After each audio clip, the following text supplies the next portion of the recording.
ഈ ഒരു ഫോട്ടോ കണ്ടോ? ലക്ഷറിയുടെ പ്രതീകമായ റോൾസ് റോയ്സിനെ വേസ്റ്റ് കളക്ട് ചെയ്യാൻ ഉപയോഗിച്ചതാണ്. ഇത് നടന്നത് നമ്മുടെ ഇന്ത്യയിലും. എങ്ങനെയെന്നല്ലേ? അപ്പോൾ ഫുൾ സ്റ്റോറി കണ്ടോ? അക്കൗണ്ട് ഒന്ന് ഫോളോ ചെയ്തു. 1920കളിൽ മഹാരാജ ജൽ സിംഗ് പ്രഭാകർ ലണ്ടനിലെ ഒരു റോൾസ് റോയ്സ് ഷോറൂമിലേക്ക് കാഷ്വൽ വേഷം അണിഞ്ഞ് എത്തുകയാണ്. അദ്ദേഹത്തിന്റെ വേഷവിധാനം കണ്ടിട്ട് അവിടെയുള്ള സെയിൽസ്മാൻ വേണ്ട വിധത്തിൽ അദ്ദേഹത്തെ ഗവനിക്കുന്നില്ല.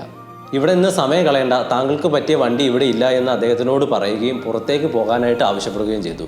എന്നാൽ അടുത്ത ദിവസം അതേ രാജാവ് തന്റെ രാജകീയ വേഷത്തിൽ ഭടന്മാരോടൊപ്പം അതേ ഷോറൂമിലേക്ക് എത്തി. ഇന്നലെ അദ്ദേഹത്തെ അപമാനിച്ചിറക്കി വിട്ട അതേ സെയിൽസ്മാൻ ഇന്ന് രാജാവിനെ ബഹുമാനത്തോടെ സ്വീകരിച്ചു. രാജാവ് ഒരുപാട് ചിന്തിക്കാതെ തന്നെ 6 റോൾസ് റോയ്സ് കാറുകൾ അവിടെ നിന്ന് വാങ്ങി. പക്ഷേ കഥ അവിടെ കൊണ്ട് തീരുന്നില്ല. ഇനിയാണ് ട്വിസ്റ്റ്. കാറുകൾ ഇന്ത്യയിലേക്ക് എത്തിച്ചപ്പോൾ അവയെ രാജകീയ യാത്രയ്ക്ക് ഉപയോഗിക്കുന്നതിന് പകരം തന്റെ രാജ്യത്തെ മാലിന്യ ശേഖരത്തിനുള്ള വാഹനമായി ഉപയോഗിച്ചു. നഗരത്തിന്റെ തെരുവുകളിൽ റോൾസ് റോയ്സ് കാറുകൾ ചവിറ്റുകുട്ടകൾ ശേഖരിക്കുന്ന കാഴ്ച വേഗത്തിൽ പടർന്നു പിടിച്ചു.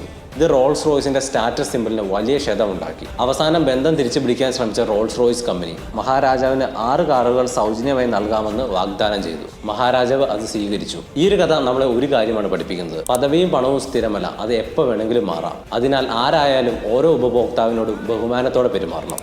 See you.